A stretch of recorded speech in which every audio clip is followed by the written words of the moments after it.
고맙습니다. 우리 찬양 인도해 주시고 또 끝까지 우리에게 은혜를 끼쳐주신 이문경 집사님 감사드리고 또 그동안 참으로 수고하셨습니다. 그리고 참 잘하셨어요. 그리고 또 반주로 섬겨주시는 이나경 집사님께도 늘 항상 감사합니다. 우리 좌우에 계신 분들 그리고 가까이 계신 분들에게 인사를 좀 나누시면 좋겠습니다. 오늘도 참 좋은 날입니다. 주님의 이름으로 사랑하고 축복합니다. 예수님 안에서 오늘도 좋은 일이 일어납니다.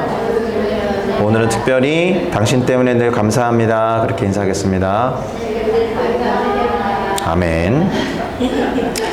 자, 오늘 우리가 함께 읽어볼 성경 구절이 있습니다. 함께 읽을 성경 구절은 요한계시록 8장 4절이 되겠습니다. 요한계시록 8장 4절을 한 목소리로 다 같이 읽어보도록 하겠습니다. 시작. 향연이 성도의 기도와 함께 천사의 손으로부터 하나님 앞으로 올라가는지라. 아멘. 오늘 저는 방금 함께 읽어보았던 요한계시록 8장 4절을 가지고 고요함 뒤에 나타나는 것들이라는 제목으로 요한계시록 8장과 9장을 함께 살펴보고 깨달음을 얻을 뿐만 아니라 그렇게 깨달은 바를 우리의 삶과 신앙에 적용해 보려고 합니다. 제목을 함께 따라 읽어주시면 좋겠습니다. 고요함 뒤에 나타난 것들. 고요함 뒤에 나타난 것들. 네, 고맙습니다. 우리는 지난주 수요일에 요한계시록 6장과 7장을 중심으로 해서 어린 양으로 상징된 예수 그리스도께서 보좌에 앉아 계셨던 하나님 아버지로부터 두루마리를 전달받아서 그것을 봉인하고 있었던 7개의 인장을 하나, 둘 이렇게 순차적으로 뗄 때마다 나타났던 현상들을 살펴보았었습니다. 그런데 기억나시겠지만 흥미로웠던 점이 하나 있습니다. 6장에서 7개의 인들 중에 6개의 인을 떼었는데 7번째 인을 뗀 기록이 바로 나오지 않았다라는 거예요. 그래서 7장에 나오겠다 싶었는데 7장에서는 다른 주제를 다루었죠. 무슨 말이냐 하면 6장 마지막 구절이 큰 진노의 날이 이르렀으니 누가 굳건히 서겠느냐라는 그런 질문에 대해서 7장이 답하는 내용이었다. 그런 부분을 함께 살펴보았습니다. 그러니까 이제 8장을 맞이하게 되니까 8장을 통해서 7번째 인이 떼어지고 그 이후에 나타난 현상이 기록되어 있을 거라는 예상을 하게 됩니다. 실제로 오늘 본문 요한계시록 8장 1절은 7째 인을 떼실 때에 라는 구절로 시작을 합니다. 그러니 요한계시록 8장 1절을 한번 같이 살펴보면 좋겠죠? 제가 한번 읽어보겠습니다. 7째 인을 떼실 때에 하늘이 반 시간쯤 고요하더니 이렇게 기록되어 있습니다. 참으로 이상한 것은 무엇이냐 하면 7째 인이 떼어졌을 때에 30분 정도, 반 시간이니까 30분 정도 아무 일도 나타나지 않았다라는 거예요. 30분이라는 시간이 어떻게 다가가시는지 모르겠지만 생각하기에 따라서는 별로 긴 시간이 아니라는 생각이 들기도 하고 또 그렇기 때문에 아무 일도 일어나지 않은 게 크게 이상할 것이 없다라는 생각이 들 수도 있겠지만 만약에 요한계시록이라는 영화를 보고 있다라고 상상을 해보시죠. 왜냐하면 실제로 장로 요한은 지금 환상을 보고 있으니까요. 그런데 아무것도 일어나지 않았다라는 것은 영화 한 편을 보고 있는 상황에서 어떤 장면 뒤에 무려 30분이나 그냥 아무것도 전개되지 않았다라는 뜻이 되는 거예요. 일종의 필름이 끊긴 게 아닐까? 이런 생각이 들기도 할 테고 어떤 방송 현장을 실제로 보고 있는 것이라면 이거는 방송사고다 이런 생각을 하게 될 수도 있다라는 거죠.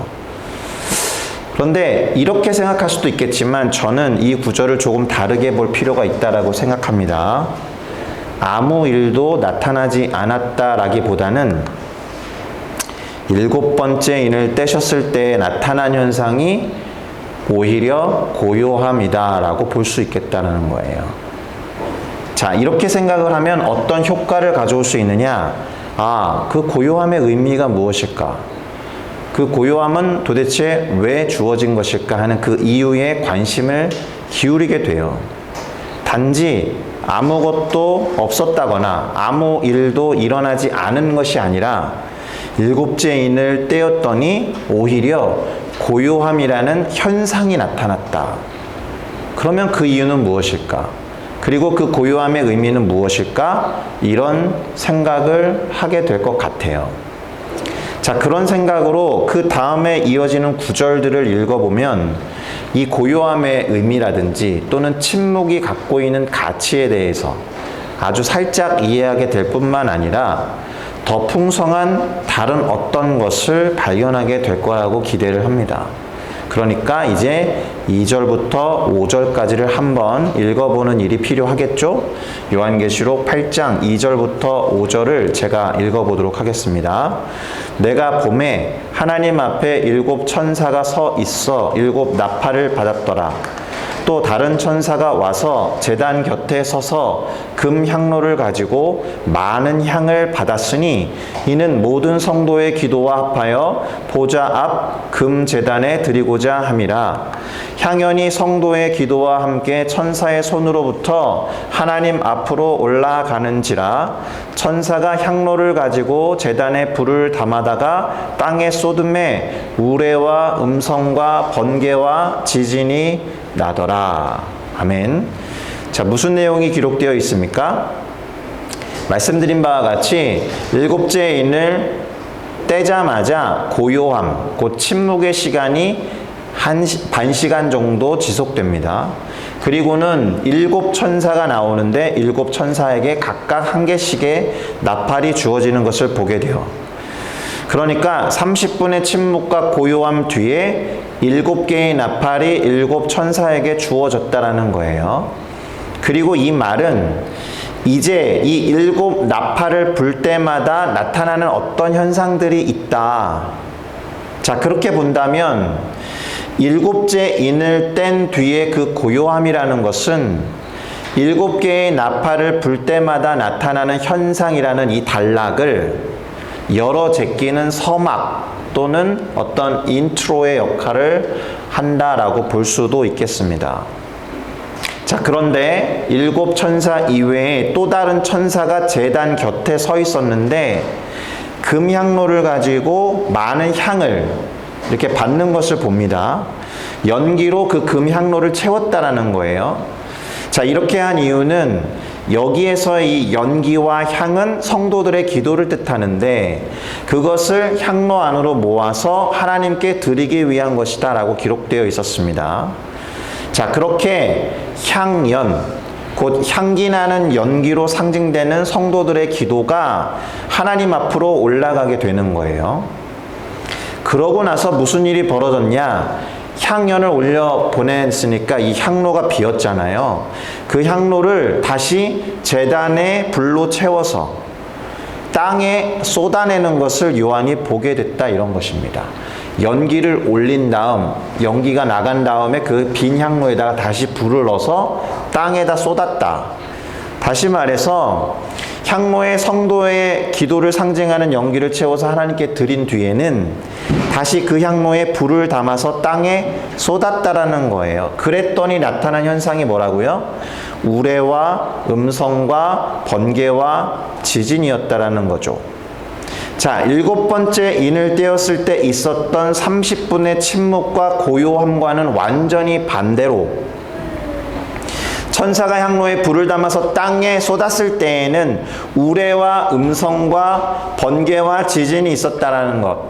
고요함과 우레, 고요함과 음성, 고요함과 번개, 침묵과 지진이라고 하는 완벽한 대조가 나타나는 구절이다라고 생각이 됩니다. 자, 그런데 제가 이 7번째 인이 떼어졌을 때 있었던 고요함, 그리고 이 침묵에 더 주목하는 이유가 있습니다. 그것은 이후에 나타나는 7 천사가 불어 제끼는 7 나팔 뒤에 나타나는 현상들 때문에 그래요. 그것이 더 완벽하게 침묵이나 고요함과는 완전히 상반되는 내용들로 더 극대화되기 때문에 그렇습니다. 실제로 7천사가 순차적으로 7번의 나팔을 불 때는 어떤 일들이 나타나냐 하면 재앙 또는 화라고 부르는 일들이 벌어져요. 그것은 마치 태풍 전야의 고요함과 같다라는 거죠. 자, 여기에 한 가지 더 생각해 볼 필요가 있는 것이 있는데요. 그것은 그 고요함이라는 것이 성도들의 기도, 곧 향연을 받으신 하나님의 반응으로서의 침묵은 아니었을까 하는 생각이에요. 그러니까 7째 인이 제거되면서 나타난 이 고요함과 침묵이라는 것이 성도들의 기도를 듣고자 하셨던 하나님의 침묵은 아니었을까. 조금 더 자세히 말하면 그 고요함이, 그 침묵 속에서 말없이 성도들의 기도를 귀 기울여 들으시는 하나님의 고요함이었는지도 모르겠다라는 생각이 듭니다. 아무 말씀하지 아니하시고 다른 어떤 소리도 들리지 않도록 단 30분이었는지는 모르겠지만 장로 요한이 보았던 환상 속에서의 30분은 꽤나 긴 시간이거든요. 그러니까 하나님은 성도들의 기도를 귀 기울여 들으시면서 침묵을 유지하신 것이 아니었을까, 이런 생각이 얼핏 들었다라는 것입니다. 자, 그리고 그 침묵 속에서 하나님이 경청을 하셨는데 성도들의 기도를 말없이 귀 기울여 들으시고 받으신 다음에 나타내 보였던 반응이 우레와 음성 그리고 번개와 지진이었다는 거예요. 그러고 보면 향로에 담겨서 하나님께 드려진 성도들의 기도는 평상시 우리가 하는 기도와는 뭔가 달랐을 것 같다는 생각이 듭니다. 왜냐하면 우리가 개인의 평안과 개인의 위로와 개인의 기도 제목을 놓고 기도를 했다면 과연 우레와 음성과 번개와 지진 같은 것들이 쏟아졌을까, 이런 생각이 들잖아요. 어쩌면 잘 기억하셔야 되는데 지난주에 살펴보았던 요한계시록 6장과 6장의 9절과 10절에 나왔던 장면을 떠올려야 될 수도 있습니다. 어떤 내용이었냐면 하나님의 말씀과 그것을 증언함으로 인해서 억울하게 죽임을 당한 영혼들이 하나님의 제단 아래에 서서는 하나님께 큰 소리로 외쳤던 그 말과 관련이 되는 게 아닌가, 이런 생각이 든다라는 거예요. 그러니 잠시 우리는 요한계시록 6장 9절과 10절을 읽어볼 필요가 있겠습니다. 제가 읽어드리겠습니다. 5째 인을 떼실 때에 내가 보니 하나님의 말씀과 그들이 가진 증거로 말미암아 죽임을 당한 영혼들이 제단 아래에 있어 큰 소리로 불러 이르되 거룩하고 참되신 대주제여, 땅에 거하는 자들을 심판하여 우리의 피를 갚아주지 아니하시기를 도대체 어느 때까지 하시려 하나이까 하니.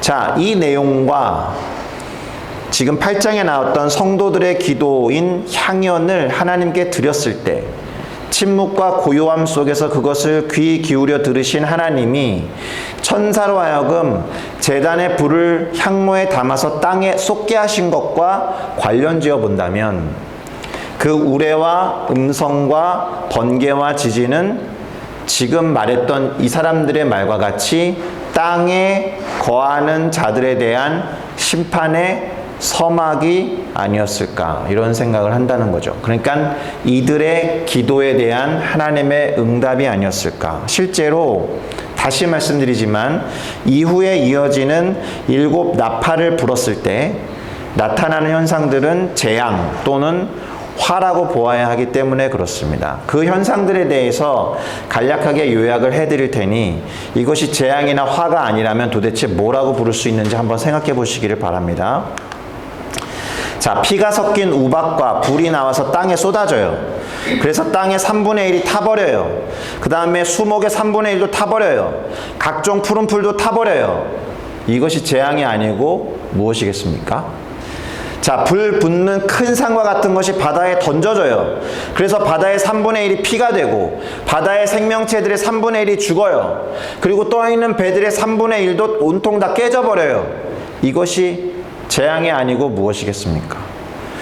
횃불같이 타는 큰 별이 그리고 그 이름이 쓴 쑥이라고 하는 것이 하늘에서 강들의 3분의 1과 여러 물샘으로 떨어져요. 그 결과 물의 3분의 1이 쓴 쑥이 되고 그 물이 쓴 물이 되어서 많은 사람이 그것을 먹고 죽게 돼요. 재앙이 아니면 무엇입니까? 화가 아니면 무엇이냐는 말이에요.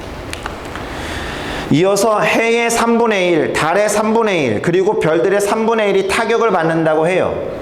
그래서 그 3분의 1이 어두워져서는 낮의 3분의 1이 그 밝음을 잃어버립니다. 밤에도 마찬가지고요. 이것이 재앙이 아니고 무엇이겠습니까? 심지어 공중에 날아가는 독수리가 아예 대놓고 큰 소리로 말해요. 노골적으로. 그것이 화다, 화다, 화다 이렇게 3번을 말한단 말입니다. 땅에 사는 자들에게 화가 있으리니 그 이유는 새 천사들이 불어야 할 나팔 소리가 아직 남아있기 때문이다. 이런 거예요. 7 천사가 부르는 나팔과 그로 인해 나타나는 현상은 재앙이 맞다라는 것을 이 독수리가 말하고 있는 것이죠. 자, 하늘에서 땅에 떨어진 별 하나가 있는데 그것이 무저갱이라고 하는 일종의 지옥이로 보시면 되는데 지옥의 열쇠를 받았다라고 해요. 무저갱을 열어보니까 큰 화덕의 연기가 올라와서는 해와 공기 그것을 어두워지도록 막아버립니다. 또 황충 곧 메뚜기 큰 메뚜기가 나와서 정갈과 같은 권세를 받았는데 사람들을 물어서 괴롭게 한다고 말합니다. 다만 이마에 인치심을 받지 못한 사람들에 대해서만. 자, 이것이 재앙이 아니라면 뭐라고 부르실 겁니까? 마지막으로 하나님 앞에 금제단이 있었고 그 4개의 뿔에서 어떤 음성이 들립니다. 큰 유프라테에 결박한 4 천사를 놓아주라. 근데 이것도 잘 기억하시면 7장에서 땅에 4 귀퉁이에 서 있어서 바람이 부는 것을 막고 있었던 천사들을 의미하는 것 같거든요. 그래서 바람이 불게 하면서 땅에 재앙과 화가 불어닥쳐서 사람들을 죽이게 하는, 실제로 이 천사들은 어떤 특정 시간에 특정 년, 월, 시 나오지는 않습니다만 사람들의 3분의 1을 죽이기로 준비된 자들이라고 기록되어 있습니다. 그래서 그들이 거느렸던 마병대, 말들의 묘사가 나오는데 그 말들의 입에서 나오는 불과 연기와 유황으로 인해서 사람들의 3분의 1이 죽임을 당한다라고 말합니다. 화가 명백히 맞죠. 재앙이 맞습니다. 7 나팔을 천사들이 불면서 나타난 현상들은 재앙이 맞아요. 그래서 거기에 제목을 붙이기를 7 나팔의 재앙들이라고 이름을 붙여요. 그러니 8장과 9장을 자세히 다 읽어보진 않았지만 요약해드린 바와 마찬가지로 이것을 이렇게 정리해 볼 수 있습니다. 7번째 인을 떼신 뒤부터 시작된 7 나팔의 재앙, 그것이 8장과 9장의 내용인데 재미있는 건 7번째 나팔은 역시나 9장에서 나오지 않아요. 그건 또 다음 장으로 토스가 됩니다. 자, 그러면 왜 성도들의 기도를 들으시면서 하나님이 보이신 침묵과 그 고요함이 마치 태풍 전야와 같다라고 말했는지 공감되시고 이해가 되실 거라고 생각해요. 네, 번개와 우레와 소리뿐만이 아니라 지진뿐만이 아니라 7 나팔을 불어 제낄 때마다 나타나는 엄청난 화와 재앙 때문에 그 30분간의 침묵과 고요함이 마치 태풍 전야와 같다라는 거죠. 자, 그런데요, 이 7 나팔 재앙과 화가 가진 하나님의 의도와 뜻이 있다라는 것에 주목하셔야 됩니다. 자, 그것이 무엇인지를 알기 위해서 요한계시록 9장 20절과 21절을 한번 읽어보도록 하겠습니다. 혹시 제가 읽겠습니다. 이 재앙에 죽지 않고 남은 사람들은 손으로 행한 일을 회개하지 아니하고 오히려 여러 귀신과 또는 보거나 듣거나 다니거나 하지 못하는 금, 은, 동과 목석의 우상에게 절하고 또 그 살인과 복술과 음행과 도둑질을 회개하지 아니하더라. 주목해 봐야 한다고 제가 빨간 글씨와 밑줄로 그어놨잖아요. 바로 회개하지 아니하고 회개하지 아니하더라. 그러니까 지금까지 언급해드리고 요약해드렸던 7 나팔의 재앙과 화라는 것은 역설적이게도 그러한 재앙을 내리면서까지도 인간들이 회개하기를 바라시는 하나님의 마음과 하나님의 뜻이 반영된 심판 또는 징계라고 보아야 한다라는 거예요. 또 다르게 말하면 그것은 하나님 입장에서의 표현인 것이고, 이 재앙마저도 돌이켜서 회개하기를 바라시는 하나님의 아버지의 징계임에도 불구하고 끝까지 저항하며 그것을 거부하고자 하는 인간들의 완악함과 완고함을 드러내는 장면이다라는 뜻도 되는 것이겠죠. 여전히 회개하지 않는다라는 것은 이 재앙의 목적과 그리고 그 의도가 회개를 촉구하는 것에 있다라고 하는 그 안타까운 하나님의 마음을 인간들이 끝까지 알아차리지 못한다라는 의미가 되는 것입니다. 자, 이제 결론을 내려보도록 하겠습니다. 요한계시록이 성경의 마지막 책으로서 개인의 종말, 죽음뿐만이 아니라 공동체 전체의 종말을 다루는 묵시인 것은 틀림이 없습니다. 그런데 일반적으로 종말이라고 하면 궁극적인 끝, 최종적인 이야기라는 생각을 하게 되는데, 분명히 이 책이 궁극적인 종말을 향해 가면서도 우리가 주목해서 봐야 되는 하나님은 여전히 회개를 촉구하시고 기회를 주시면서 종말을 최대한 뒤로 미루는 모습을 보여주고 계신다라는 거예요. 자, 인간들은 그것을 알아차리지 못하지만 하나님은 그 인간들을 끝까지 포기하지 않으신다라는 말이 되는 것입니다. 그 내용을 6장, 7장, 8장, 9장까지에서 좀 찾아서 예를 들어보면, 하나님의 말씀과 그 증언으로 인해서 억울한 죽음을 당한 사람들이 막 하나님께 부르짖었잖아요. 언제 이 억울한 죽음을 갚아주실 거냐고 물었을 때에 하나님 뭐라고 하셨냐? 아직도 더 죽음이 필요하다고 하셨거든요. 다르게 생각해보면 비록 또 다른 누군가가 핍박을 더 받아야 하고, 또 다른 누군가가 억울한 죽음을 더 당해야 하며, 또 다른 누군가 피를 더 흘려야 하겠지만, 그러나 땅의 심판을 내리시기까지는 여전히 조금의 시간이라도 더 허락해 주시고자 하는 하나님의 뜻이 있다라는 거죠. 그러니 하나님은 당신이 정한 어떤 시점까지 땅에 있는 사람들에게 계속해서 회개와 돌이킴의 기회를 주고 계신다라는 거예요. 또 7장에 나와 있었던 14만 4천이라는 숫자에 대해서도 마찬가지로 의미를 부여할 수 있습니다. 그것이 문자적으로 정확하게 14만 4천이 아니라고 말씀드렸잖아요. 하나님이 정하신 그 완벽한 수가 채워지기 전까지 하나님만 아시는 영역이라고 말씀드렸습니다. 여전히 그 수가 채워지기 전까지 기다리시는 하나님의 모습이라는 것을 생각해 보면, 역시나 회개하며 돌이킬 때까지 오래 참으시고 기다리시는 하나님이라는 것을 우리에게 드러나는 숫자다라는 것입니다.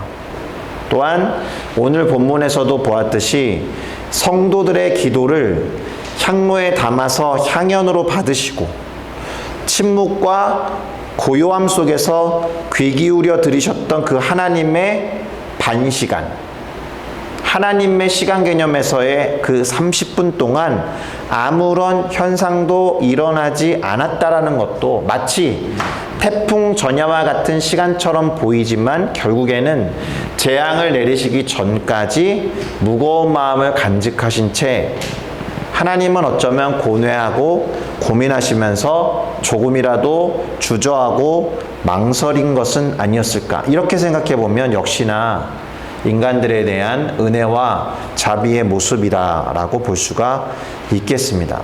게다가 마지막으로 방금 살펴보았듯이 7 나팔의 재앙에서 그것을 견디며 살아남은 사람들에게도 회개하기를 바라 읽어볼 수 있다는 점에서 오늘 설교 제목, 곧 고요함 뒤에 나타나는 것들이 사실은 하나님의 오래 참으심, 하나님의 노하기를 더디하시는 그 깊은 인애와 자비, 그리고 사랑의 모습을 역설적으로 드러내는 것이라는 점에서 이 제목은 고요함 뒤에 나타나는 하나님의 성품이라고 바꾸어 말할 수 있을 것입니다. 할렐루야.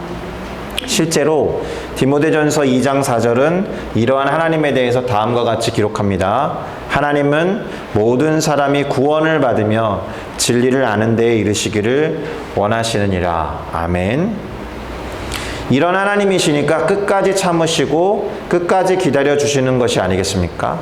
자, 그러니 우리는 하나님이 오래 참으시는 분이시기 때문에 참 감사하고 다행이다 라고 생각하기가 쉬운데, 그보다는 지금도 오래 참고 계신 하나님을 오히려 경외하는 마음을 갖고 더 이상 미루거나 주저할 것이 아니라 즉시로 회개하고 돌이키는 그러한 모습, 그리고 하나님의 태풍 전야와 같은 그 반시간에 해당하는 침묵과 고요함에 오히려 제대로 반응하는 우리들이 되기를 예수님 안에서 바라고 소망한다는 거예요. 자, 오늘 내가 죄를 지어도 아무 일도 일어나지 않아요. 그리고 죽어 마땅한 나에게 변함없이 새로운 하루가 주어집니다. 이러한 사실은 어쩌면 태풍 전야와 같은 하나님이 참고 계시는 반시간의 고요함과 침묵은 아닐까, 이런 생각을 하면 조금 두려워지기도 합니다. 그러니 그것을 확실히 기억하시고